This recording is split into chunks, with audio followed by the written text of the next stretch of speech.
19h sur EZAE Télévision, le sommaire.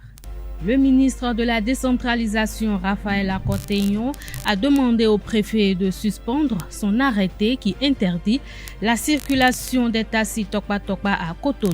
Suite à cette décision ministérielle, le directeur général de la SOGEMA, Armand Gansé, est descendu sur le terrain pour sensibiliser les taximans et les rassurer quant à la sécurité de leurs activités. Une position de l'armée béninoise a été attaquée dans la nuit de mercredi 1er au jeudi 2 décembre 2021 dans la zone frontalière avec le Burkina Faso dans la zone de Porga. Bilan 2 morts et des blessés dans le camp de l'armée béninoise et un mort abandonné sur le terrain par les assaillants. AS Police a tenu en échec Aspac sur le score nul et vierge de 0 but partout. Avec ce nouveau nul, les portuaires perdent encore de précieux points.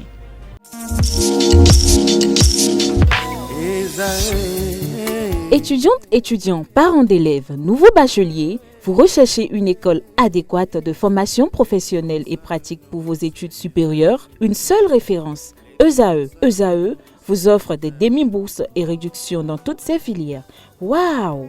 Payez 300 000 au lieu de 550 000 en licence 1, 2 et 3 en journalisme, réalisation, sciences de gestion, administration des affaires, sciences économiques et sciences juridiques. En master 1 et 2, 670 000 en journalisme et 550 000 en sciences de gestion et administration des affaires au lieu de 1 070 000. Écoutez, pour les 100 premières inscriptions en administration générale et administration des finances, payez 450 000 au lieu de 550 000 pour la licence 1, 2 et 3. En master 1 et 2, payez 870 000 au lieu de 1 070 000. Alors, rendez-vous vite à EZAE pour la rentrée académique 2021-2022. Les deuxième et troisième années démarrent le 20 septembre 2021 et la première année le 11 octobre 2021. Informations et renseignements, EZAE Cotonou, 3e rue à droite en quittant le carrefour Jador pour la BIBE Jéricho. Téléphone 96 80 55 11 ou 98 98 14 00 ou encore 90 93 65 21. EZAE, l'excellence à un an.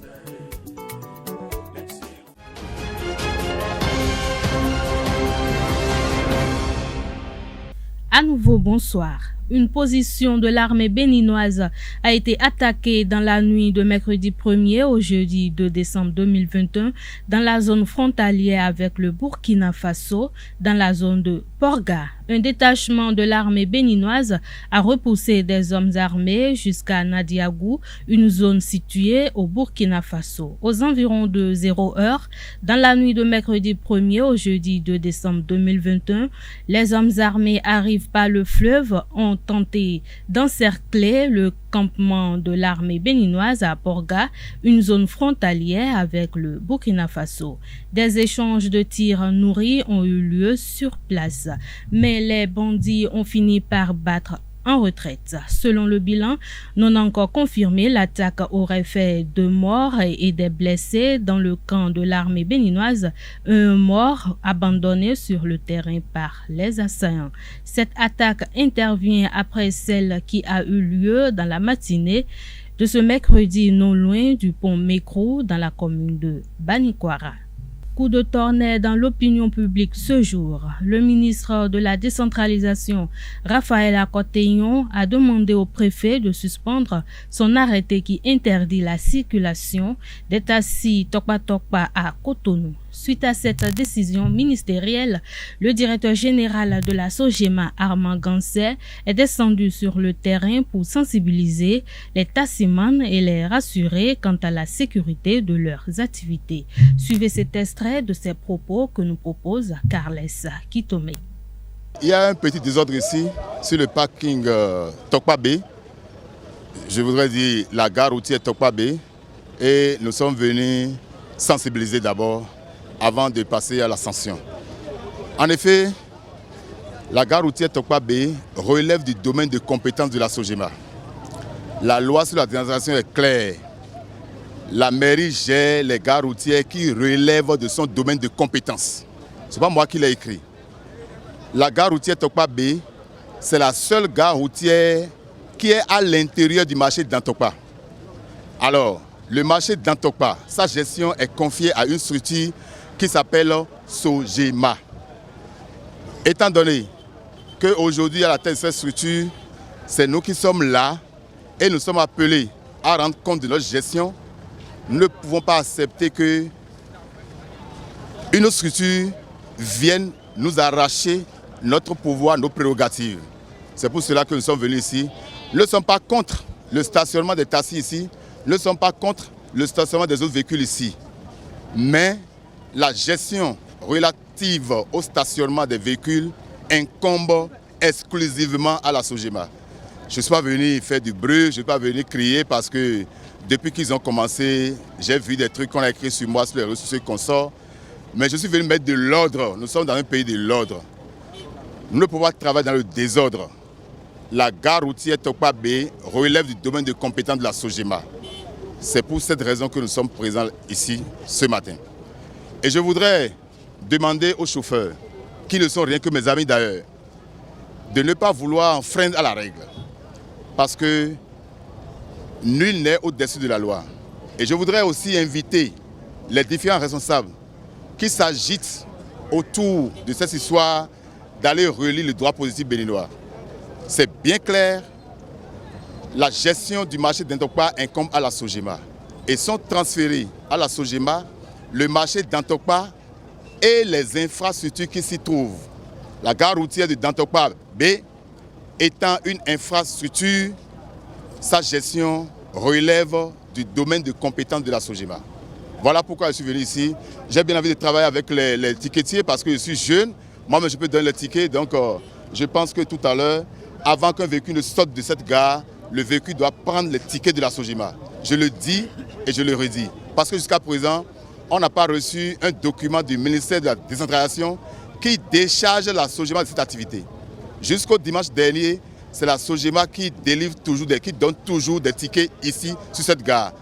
Ce n'est que le lundi passé que les choses ont changé. Les gens sont venus avec des menaces, des insultes, mais l'État demeure l'État. Il y a quelques jours, Florent Hessou avait affirmé que le sexe de la femme est le temple de la sorcellerie. Une affirmation qui a suscité une horde de commentaires sur la toile et dans l'opinion publique. Dameou Rabitan, un autre auteur de la spiritualité, confirme les propos du docteur Florent Hessou. Sa thèse a suscité moult réactions dans l'opinion publique. Mais plus encore, sa déclaration où il affirmait que le sexe de la femme est le temple de la sorcellerie. Pour ce dernier, les Européens appellent le sexe de la femme la charte. Or, l'animal domestique qui est utilisé dans la sorcellerie est le chat. Le métaphysicien Raimi Amoussa balaie du revers de la main toutes ces déclarations. Pour lui, ces dernières sont erronées. Suivons ensemble son appréhension de la situation avec Abdelkader Agirou ce matin sur l'émission matinale Free Matin.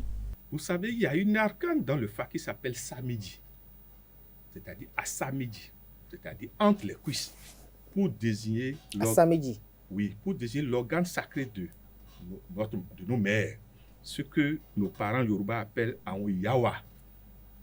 Pour vous dire quoi? Beaucoup traitent mal cet organe en parlant de azé. Non. Ce qui est là est supérieur. Ce que le daomien veut signifier est supérieur. Quand par exemple. Pour vous, ce n'est pas le siège de la sorcellerie. Ce n'est pas. S'il vous plaît. Ce que le daomien veut dire est plus que ça. En réalité, l'organe siège de la sorcellerie, c'est le foie dans le corps humain. Le foie. Le foie, s'il vous plaît. S'il vous plaît. L'organe qui gère ce que le daomien appelle Sakwata, la terre. Je ne sais pas si vous me comprenez. Non, allez-y. Avec une autre émission, nous allons mieux expliquer ça. C'est pour vous dire quoi? Si, par exemple, il y a des femmes qui sont codées samedi, si jamais vous regardez leur organe sexuel, vous êtes déjà sujet programmé à la sorcellerie, à la grappe nourricière de la sorcellerie. Il y a des femmes Les yeux ne doivent pas regarder le sexe. Vous aurez des problèmes dans le futur. Même le mari? Même le mari, on interdit au mari de ne pas regarder comme ça les yeux, comme on dit gana dans leur sexe. Et souvent, on interdit, quand vous vous mariez à pareille femme, de ne pas la coucher en temps solaire. C'est-à-dire, dans l'après-midi? En temps solaire. C'est pas bon. Et même dans la nuit, évitez d'ouvrir ses deux cuisses et d'être en train de regarder. Le mari s'appauvrira, si vous voulez, je vais vous donner des exemples précis. Le mari s'appauvrira. Et le mari va connaître des malheurs. Parce que samedi, on ne regarde pas samedi. Je ne sais pas si vous voyez. C'est vrai, hein? Le sexe féminin, il y a beaucoup de femmes. Mais il y a des femmes sacrées samedi. Je ne dis pas que c'est toutes les femmes. C'est l'erreur encore que certains commettent. Tout le monde, toutes les femmes ne sont pas à Zétor. Non, s'il vous plaît. Mais il y a des sexes sacrés. Je vous en prie. Et le Dahomey a tellement compris que le Dahomey a configuré ça en une classe qu'on appelle le temple des Minona. Nous mères, je sais pas, Aon Yawa. Et quand on dit Aon Yawa, excusez-moi, le Dahomey a allé loin en disant ce que le christianisme nous a emmené en parlant de Vierge Marie. Mais nous aussi, on a ça. Nos mères, là, c'est en réalité qui est la reine des mères. C'est ça qu'on appelle la Vierge Marie. Les aspirants au métier d'enseignant du Bénin réunis au sein de la Fédération nationale des collectifs des enseignants préinsérés du Bénin abandonnent les classes pendant 112 heures du lundi 6 au mercredi 8 décembre 2021. Selon la motion de grève signée par Ferdinand Sourou et Pierrot Sourou-Léon Akodjenou, en date du 1er décembre 2021, la grève sera reconduite jusqu'à la satisfaction totale des revendications. Il s'agit notamment de la signature d'un contrat de 12 mois sur 12 avec les mêmes avantages que les permanents, le retour au quota horaire hebdomadaire normal, 18 heures pour les professeurs certifiés et 20 heures pour les professeurs adjoints, et l'insertion définitive. Un nouveau dispositif vient d'être mis en place pour faciliter le retrait des passeports ordinaires biométriques et des actes consulaires aux Béninois de la diaspora vivant en Europe. L'ambassadeur de Bénin près la France a mis en place un nouveau dispositif d'obtention de ces documents de voyage à la section consulaire à Paris.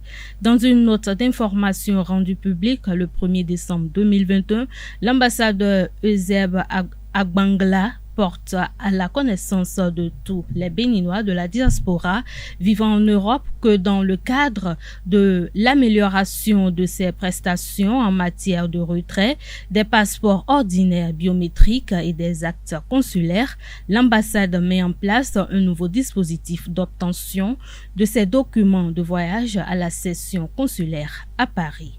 Le dispositif se présente ainsi pour les résidents vivant en province ou hors du territoire français et ne pouvant se déplacer à Paris.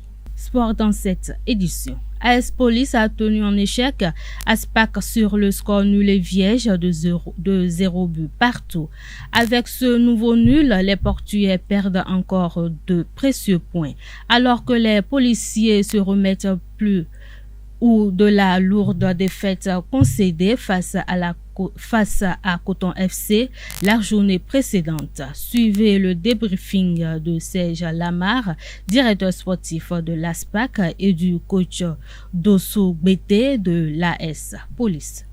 Je dirais pas qu'on piétine puisque l'objectif reste le même quand même. C'est déjà de se qualifier en Super League, ça c'est le premier point. Maintenant il y a la manière de le faire, il y a chaque événement, circonstance qui fait qu'effectivement il faut faire la différence à chaque match. Bon là on enregistre un match nul aujourd'hui, on l'a fait également la semaine dernière.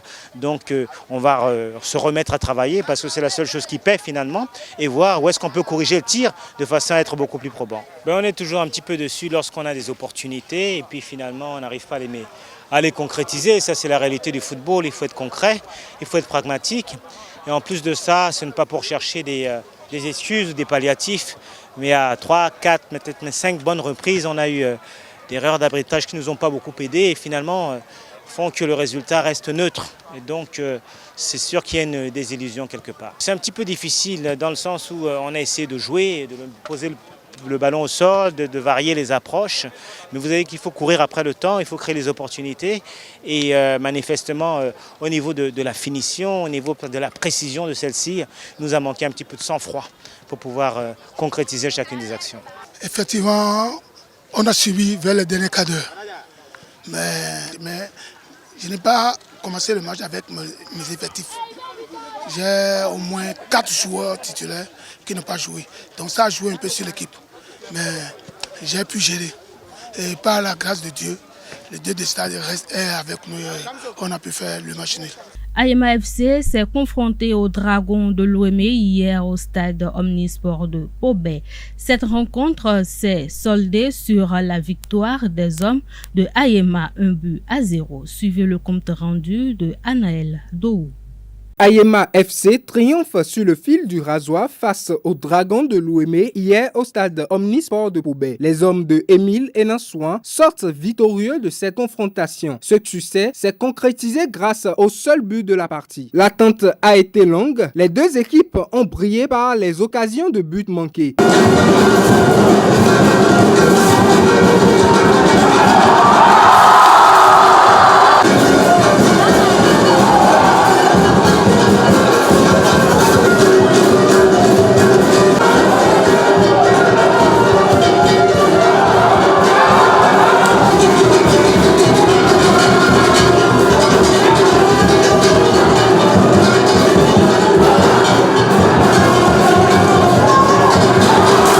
La délivrance des hommes de Ayema est arrivée à la 89e minute par l'entremise de Idriss Bakari.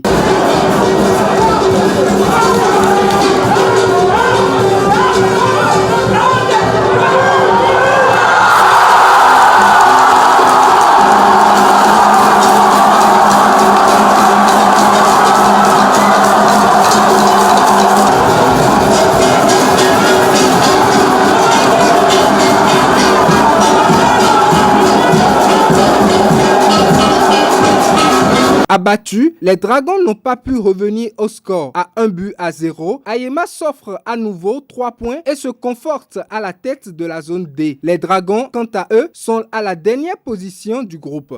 À la fin de la rencontre, les deux entraîneurs ont donné leurs impressions. Ils sont au micro de Anaël Dou.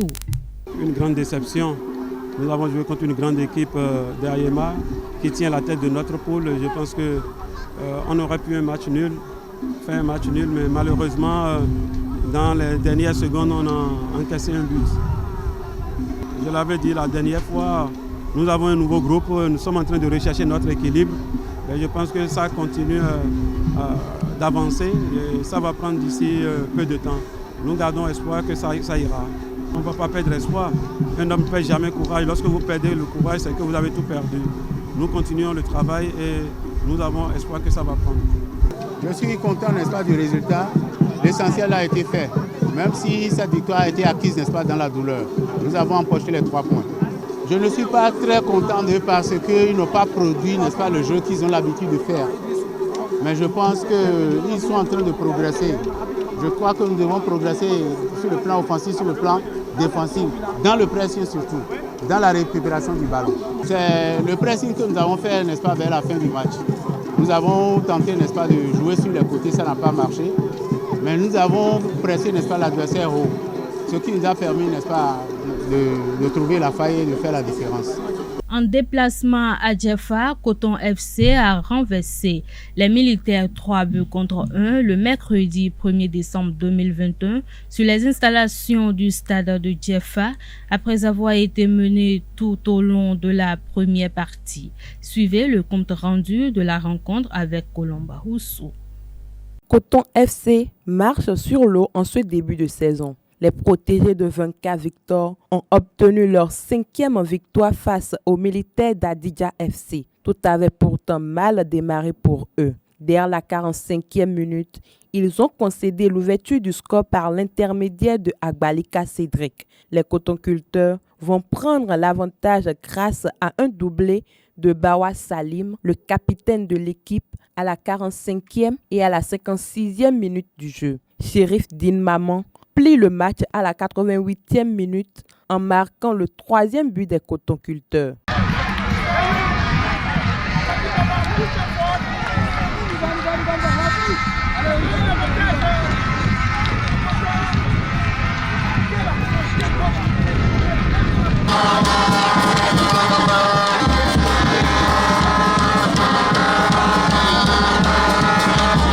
Les deux entraîneurs ont également donné leur réaction d'après-match au micro de nos reporters. Quand il y a une défaite, ça fait très mal. Ça fait très mal parce que l'équipe était quand même à notre portée. Si ce n'est pas que l'arbitre a changé, comment on appelle, le pied du sifflet, il ne devait pas avoir de défaite à notre niveau. Je pense que notre première mi-temps était catastrophique. Et quand une mi-temps est catastrophique, tu es toujours à la merci de faire une boulette. C'est ce qui s'est passé à la 44e. Donc bon, moi, comme j'ai voulu faire tourner un peu mon effectif, parce qu'on a 3 matchs en une semaine, bon, ben, j'ai retrouvé un petit peu ceux que j'avais laissés un peu au repos, je les ai fait rentrer à la mi-temps. Ça a apporté tout de suite un petit peu de dynamisme, de vitesse, de technique, et on a pris le dessus. Je pense que d'abord le vent aussi, et y est pour beaucoup. En première mi-temps, on a joué contre le vent, deuxièmement avec le vent. Ça nous a sûrement facilité. L'adversaire pouvait moins mettre des ballons dans notre dos, et donc il y avait beaucoup plus de duels. Mais bon, on a été sur le plan technique, on a bien fait, mais on a égalisé rapidement, ça c'est bien. Puis après, on travaille assez à la semaine les coups de pied arrêtés, les corners, les coups francs. Bon, aujourd'hui on a marqué sur coup franc le 2e. Le 3e, bon, je sais qu'en face ils ne sont pas contents, mais comme je lui ai dit, il n'a qu'à regarder un peu les matchs à la télévision. Moi j'ai joué la Coupe d'Afrique, j'ai fait des quarts de finale, je me suis fait avoir aussi de cette façon-là. Coup franc vite joué et on a pris des buts. Donc moi ça me sert de leçon. Quand je peux les utiliser dans un championnat, aussi bien quand j'étais en Tunisie ou aujourd'hui ici au Bénin, on sait en profiter aussi. On n'est pas le plus fort. Je pense qu'aujourd'hui, on est là pour donner comme objectif de finir à la première place. Donc tous les matchs, je leur dis à mes joueurs, je commence l'entraînement de la semaine en leur disant d'abord les critiques de ce qui s'est passé le week-end, et puis je leur donne comme objectif le match suivant. Et maintenant qu'on a pu observer toutes les équipes, je leur donne beaucoup d'informations et je leur dis n'oubliez pas une chose, toutes les équipes veulent nous battre. Donc si on n'est pas à 100%, on aura des problèmes. Et donc automatiquement, je les mets sur un dynamisme où je leur dis il n'y a qu'une chose qui nous intéresse, c'est la victoire. Fin de cette édition, merci de votre aimable attention. Bonsoir.